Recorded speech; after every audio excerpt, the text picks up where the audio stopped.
Dear Mr. Glauber, dear Steve, I had the honor of meeting you last year when you received the restitution of more than 570 objects that belonged to your grandfather from the Republic of Austria. The whereabouts of these objects were brought to light by provenance researcher Stefan Kurz. His research at the Museum of Military History in Vienna revealed that Saul Juer, Steve Glauber's grandfather, whose business was liquidated in April 1938, was forced to sell pieces of his originally much larger collection to the museum in order to finance his and his family's livelihood. Saul Juer ultimately did not escape deportation. He was murdered in Auschwitz-Birkenau on an unknown date. My colleague Matthias Lichtenwagner identified you, Steve, as the legal successor to your grandfather. I'm Steve Glauber, born in Czechoslovakia in 1938, left in 1938, emigrated to the U.S. in 1941, grew up in New York City with my mother, who was Viennese, and my dad, who was Czech, became a lawyer, then switched to journalism, and did a lot of lovely stories here and abroad. Been very lucky. Could you describe for us what it was like for you and your family? You came to Vienna for the restitution together with your daughter and her family, when you got the information that you were to receive several hundred items from your grandfather from the Republic of Austria. I was amazingly surprised. I first thought that it was a joke. Not a joke, but like a ripoff. To get a letter like this. Looked into it, called Matthias, found that it was valid. And it was the first time that I had learned about my mother's past. My mother, who had been born in Vienna, and then escaped from the Nazis in 1938 from Czechoslovakia, where she was living with her husband, never talked about Austria. It was too painful for her. So I never knew of her life here, of her past, of what she and her family went through.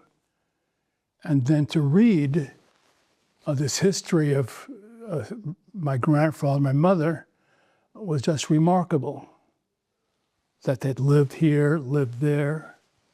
I had no idea quite where I knew he got killed, but I didn't know where. And it's just reading this information about my family was remarkable. I had no idea. My father would talk about his past, but my mother never did. It was just too painful. She never revisited Austria. And she died only in the 1990s. And she sort of turned her back on it, just too painful. So to read this information, to me, was quite amazing and very moving. We also had some art in the family that my mother somehow was able to get from where we left Europe, which was Czechoslovakia, and it came to the United States later. So then, coming here with my daughter and her daughter, and then we walked around Vienna and saw where mother had lived, saw where my grandparents had lived,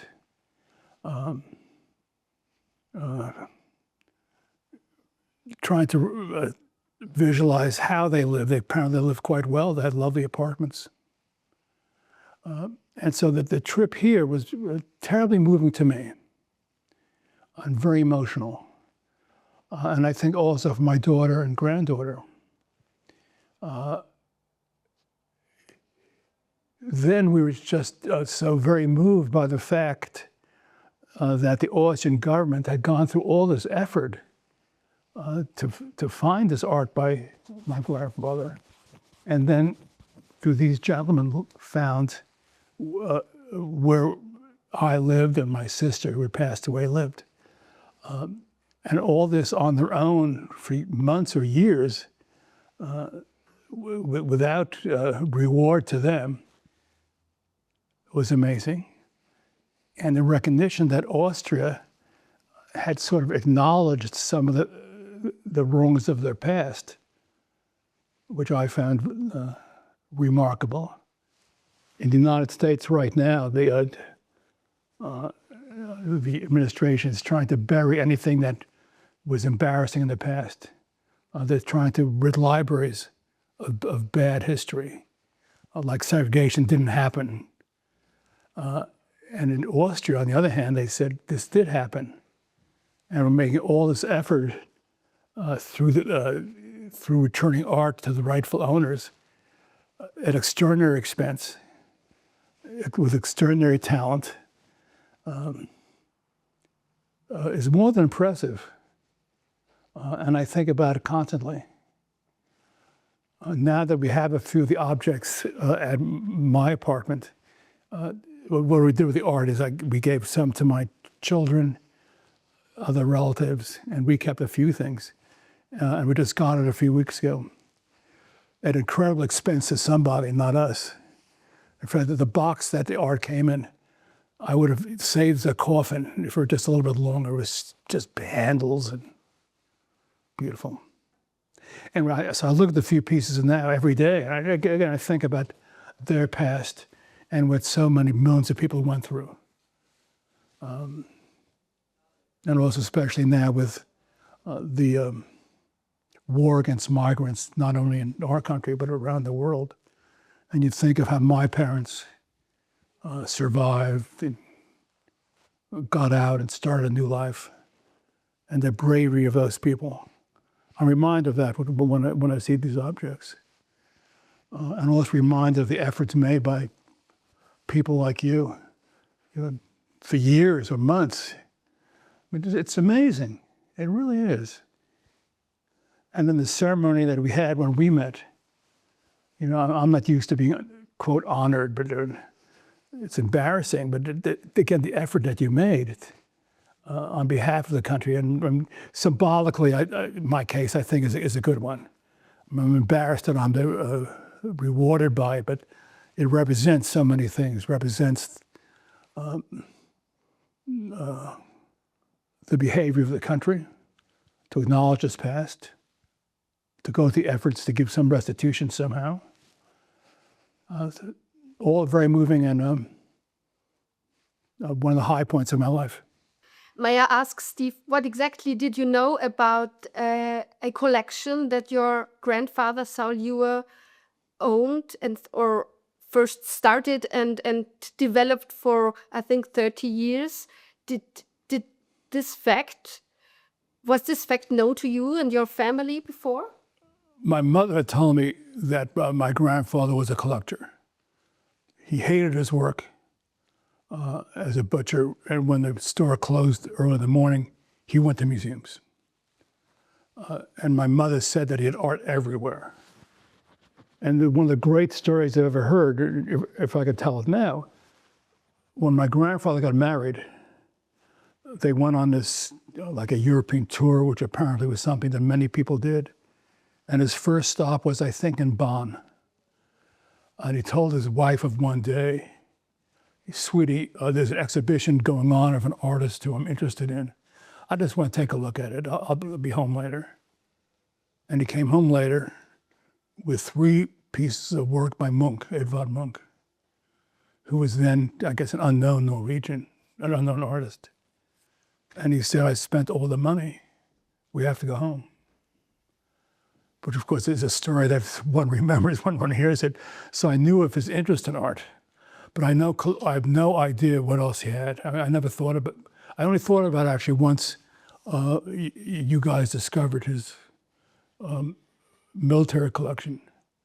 And why a Jew would keep military art is beyond me. I mean, you think of all the art that an old Jewish guy would collect in Austria in the 30s, would not be military. I found it kind of fascinating. Anyway, so I knew nothing about the military art, that he had it. And we came here to see it, mainly to enjoy it. And I was stunned by how much that was there. I think if I may, Matthias, in a joking moment, said, "Who would collect all this stuff? 550 pieces of military art." But it's great stuff. And again, when you look at it, you don't think so much of the art, but he held this stuff. He bought it. He cared about it.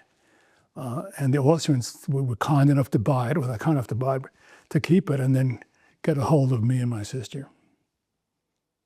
So we are, of course, curious, how did you came to the decision what to do with the objects? So I learned that your decision was, together with your family, that you would take some pieces with you to New York, to your family, to your home, and some pieces you will leave in Austria in the Museum of Military History. So how did you choose? Where are the objects now? Well, we chose, once we saw them and saw what they were. The money didn't interest me, although we're not wealthy, but what interested me was the history of it. So what we decided simply is I asked my children, would you like some? And AJ, who came with me, carefully chose what you wanted. Thanks to the pictures that you sent us of the art, I could show it to my other two daughters what they wanted. Juliet, my second oldest, who's in her early 40s, chose one, I guess a lithograph, not of any soldiers, but of a building. She's contrary. My youngest daughter, who's learned disabled, chose a piece of art, a framed piece of art. I've no idea why she chose that. And I haven't delivered it to her yet. We have it in our house, and I haven't seen her in a couple of months. So they decided that. And then my wife, Nan, has 5 brothers, and she chose one for each of her brothers. So we chose it, not to fill up a wall, but to honor him and the memory, and spread the kindness. And I have a telephone group of relatives that we talk every Monday. There's a call every Monday. And I thought of sending all the pictures to them and saying, if anybody wants one, tell me. So it's spread around the family. I have been responsible for provenance research at the Museum of Military History in Vienna for around 5 years now. And in 2021, a remarkable observation provided the impetus to clarify the provenance of those objects in our collection that were originally from Saul Juer. And a comparison with the original entries in the inventory registers and the entries in our museum database revealed that there had been a mistake in the transmission of the name of the original owner from the inventories to the database. And that is why no one realized the highly questionable provenance of those objects. And as soon as this became clear, we investigated the provenance of these objects more thoroughly, and also in no other collection in the ownership of the federal government, any object from the Saul Juer collection has appeared so far or has been found so far, and nor in the collection of the city of Vienna. So this is why this art collection of Saul Juer hasn't been in the focus of the provenance research in Austria. But as soon as we realized that we have to look at it more closely, we were quickly able to recover the relevant biographical background of this collection, and this revealed a clear and tragic story of the persecution of Saul Juer. And Saul Juer was born in eastern Galicia in 1877, lived in Vienna from 1885 and took over his father's meat trading business in 1906. And this company was essentially based on a market stall in one of Vienna's large wholesale market halls. After the National Socialists came to power in Austria in 1938, Saul Juer was immediately persecuted as a Jew. And his market stall, and that's the basis of his business, was quickly taken from him, and he thereby lost the source of his income and also the foundation of his business. Also because his former customers stopped to honor pending financial obligations, and that is why the business ran into financial difficulties, and Saul Juer had to terminate his business. And then, in order to make a living, he had to sell his art collection and household effects. His wife, Helene Kanner, died on December 4th of 1941. After that, Saul Juer had to move to a so-called collective apartment in Vienna's 2nd district, which was actually the first step to a later deportation. And this happened then on July 14th in 1942, when Saul Juer was deported to Theresienstadt. And from there, he was brought to the Auschwitz concentration camp on May 15th in 1944. From this point onwards, we have no further information about his fate, but it can be assumed that he was murdered between this point of time in May 1944 and the end of the war. Luckily and fortunately, his two daughters were able to leave the country and flee in time. Hedwig Juer was able to flee to London, where she remained after the war. And Susanne Glauber, your mother, was able to gather with you and your sister to flee from Bohemia, as you mentioned, and via France and Morocco, and later arrived in the United States, where she also stayed after 1945. And if you now look more closely on the art collection, we have to state that right now we're not able to definitely state how large it was and how it was composed exactly. We only know by Saul Juer's own statements that it was composed of paintings, drawings, watercolors, ceramics, and also Judaica, which he mentioned separately. We also know that he sold some of his household items to the Dorotheum, the auction house in Vienna, and he also sold some of his artwork to the art dealer Friedrich Welz. Apart from that, we only are aware of this large sale or purchase by the Museum of Military History in Vienna, which was approached by Saul Juer, who had to sell, as I said before, who had to sell his collection, and he proposed to sell those objects that had a connection to the military. And actually, this purchase happened via an intermediary, because the museum was hesitant to deal directly with people of Jewish background. And the purchase only happened in 1940 at low prices.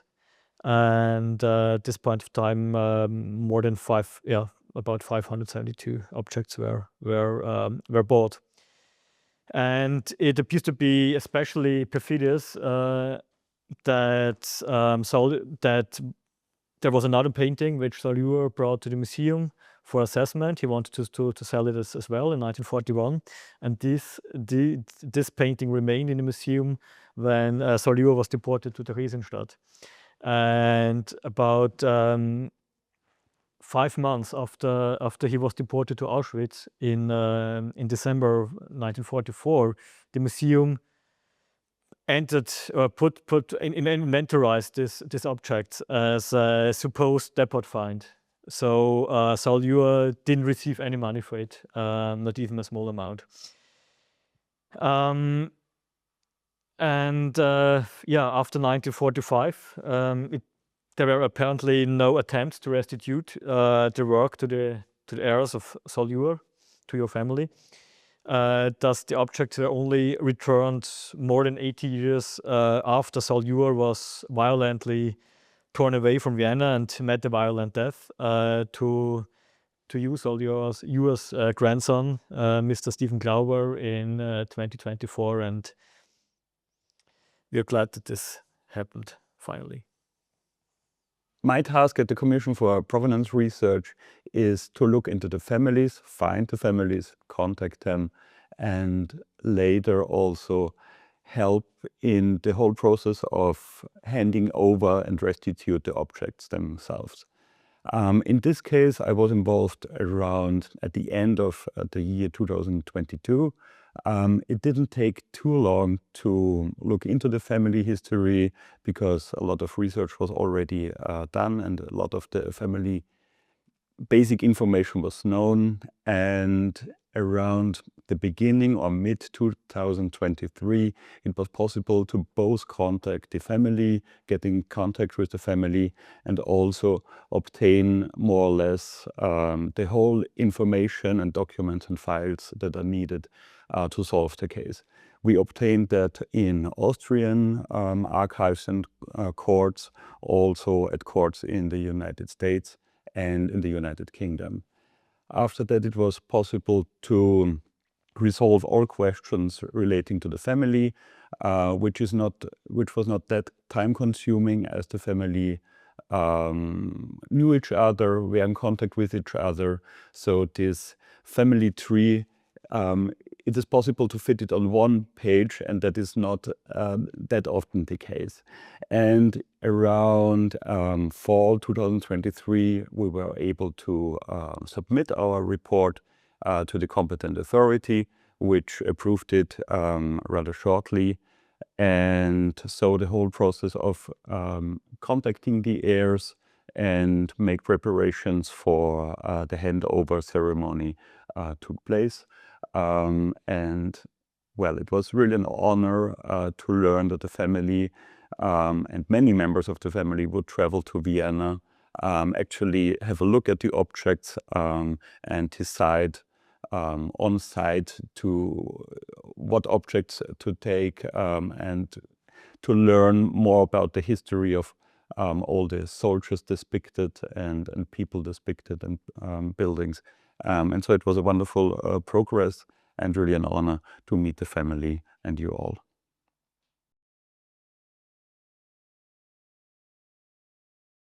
My name is Clemens Jablona. I'm a former judge and presently I'm the chairman of the Austrian Art Restitution Advisory Board. Let me contribute here with some sentences about the philosophy of the Austrian art restitution. As the heir of the Habsburg monarchy, Austria is particularly rich in art treasures that have been under state ownership since 1918 and have grown in number since then. This is partly due to the significant contributions of Jewish art collectors and patrons who played a prominent role in cultural life at the fin de siècle and in the period between the wars. Immediately after the Anschluss of Austria, the Nazis took full advantage of this presence and knowledge of these collections, establishing a particularly perfidious, bureaucratized system of institutions that served exclusively to deprive and rob the Jewish population. The expropriations were accompanied by increasingly desperate attempts to maintain livelihoods and to flee Austria as soon as possible. Those who did not succeed met violent death in the concentration camps. Among them was Saul Juer, who at first glance does not appear to be a typical art collector.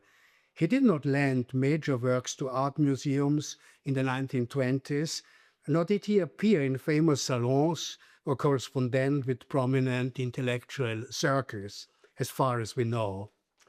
Yet, through the almost 600 items that he was forced to sell to the Army Museum, our meat trader reveals a world of his own, that of an art and book lover and an Austrian patriot who was ultimately abandoned by his homeland and perished in a terrible place.